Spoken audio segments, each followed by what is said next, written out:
ऋषि विशर्वा ने राक्षस सुमाली की पुत्री कैकसी से विवाह किया। कुछ समय के बाद कैकसी ने एक भयंकर शिशु को जन्म दिया, जिसके 10 सिर, 20 भुजाएं, विशाल मुख और लंबे लंबे दांत थे। उसके जन्म के समय पृथ्वी कांपने लगी। 10 शीश होने के कारण विशर्वा ने उस शिशु का नाम दशानन रखा। दशानन होने के बाद भी अधिकांश लोग उन्हें रावण के नाम से ही जानते हैं। दशानन का रावण नाम कैसे पड़ा, ये अब भी बहुत कम लोग ही जानते हैं। तो चलिए हम आपको बताते हैं, पर आगे बढ़ने से पहले मैं रिक्वेस्ट करूंगी, यदि आप इस चैनल पे पहली बार आए हैं या अभी तक आपने इस चैनल को सब्सक्राइब नहीं किया है तो प्लीज़ सब्सक्राइब कर ले। मैं इस चैनल पे इसी प्रकार के धार्मिक वीडियोज़ अपलोड करती हूँ। धार्मिक ग्रंथ रावण संहिता के अनुसार एक बार दशानन अपने भाई कुबेर से पुष्पक विमान बलपूर्वक छीनने के बाद उस पर सवार होकर आकाश मार्ग से वनों का आनंद लेते हुए सैर करने लगा।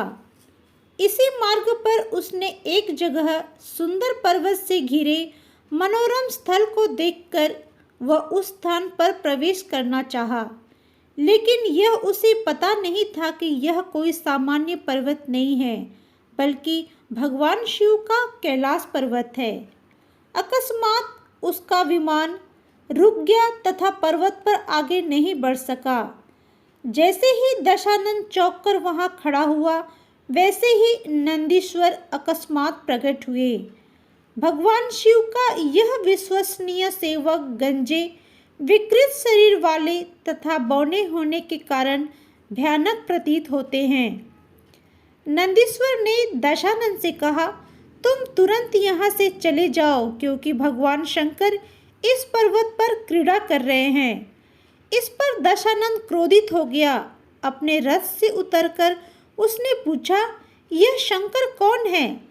तब जैसे ही उसने ऊपर देखा, उसे भगवान शिव के निकट खड़े वानर मुख वाले नंदी दिखाई पड़े। भगवान शिव के वाहन का रूप देखकर दशानन हंसने लगा। तब भगवान शंकर के दूसरे रूप नंदी ने क्रोधित होकर पास में खड़े दशानन को शाप देते हुए कहा, हे दशानन, तुमने मेरे जिस रूप का मजाक उड़ाया है, ऐसा ही पशु रूप वाला कोई शक्तिशाली तथा तेजस्वी तुम्हारे कुल का वध करने के लिए उत्पन्न होगा, जिसके सामने तुम्हारा यह विशालकाय शरीर भी तुच्छ साबित होगा और जो तुम्हारे मंत्रियों तथा पुत्रों का भी अंत कर देगा। शिवगण नंदी से शाप मिलने के बाद राक्षस रावण ने पर्वत के समीप खड़े होकर अत्यंत क्रोधित होकर कहा, जिसने मेरी यात्रा के दौरान मेरे पुष्पक विमान को रोकने की चेष्टा की है, मैं उस पर्वत को ही उखाड़ फेंकूंगा। इतना कहकर रावण पर्वत को अपने हाथों से उठाने की कोशिश करने लगा। जैसे ही पर्वत जोर से हिलने लगा, माता पार्वती लड़खड़ा गई।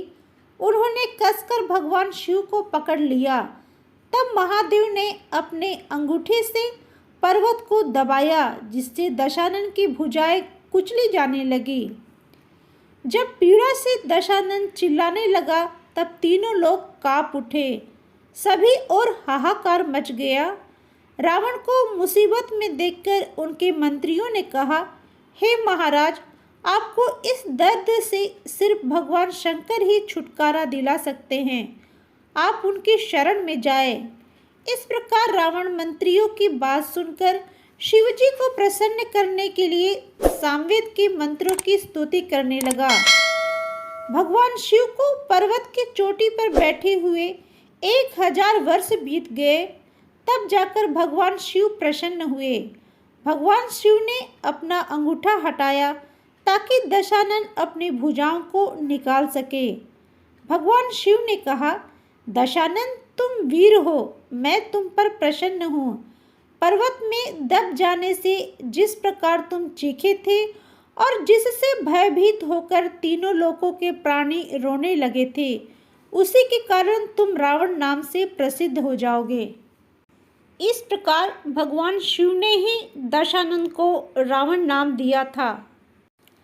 दोस्तों, रावण से जुड़ी ये जानकारी आपको कैसी लगी? क्या आप इसे पहले से जानते थे? कमेंट्स में ज़रूर बताइएगा। यदि अभी तक आपने इस चैनल को सब्सक्राइब नहीं किया है या इस चैनल पे आप पहली बार आए हैं तो मैं रिक्वेस्ट करती हूँ प्लीज़ इस चैनल को सब्सक्राइब ज़रूर कर ले। सब्सक्राइब करने के बाद नोटिफिकेशन बेल को ऑल पे सेट कर दे ताकि वीडियो से जुड़े सारे अपडेट आपको समय समय पे मिलते रहे। तो मिलते हैं नए वीडियो में, तब तक के लिए जय सिया राम।